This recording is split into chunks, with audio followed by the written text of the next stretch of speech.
Xem nào, nó này, giờ ít từ được rồi. Ok, cùng trâu đi chả.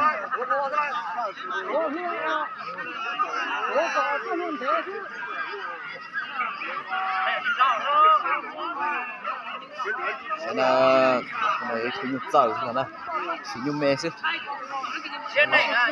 Tên trâu chè, chụp bộ không sai xem nào. Đó là giờ chạy cái nó rồi. Đúng không? Nó là nên dùng thọt tụi nó, dùng dùng cái kia lên đó. Sẽ hiện đâu chả.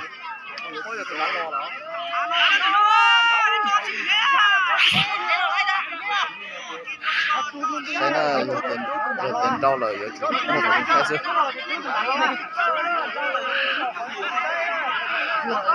Giờ tiền đâu rồi chúng nó cũng sai ra.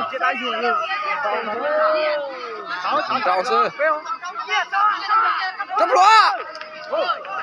Rồi rồi. Xóa.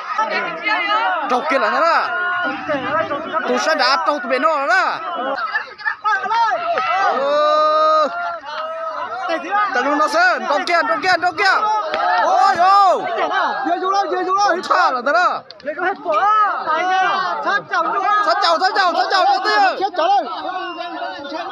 Sát gì chứ mà? Mama tháo ya, mama mía đi tháo cái gì đó. Ý là tụi du. Cái này chứ thấy đó.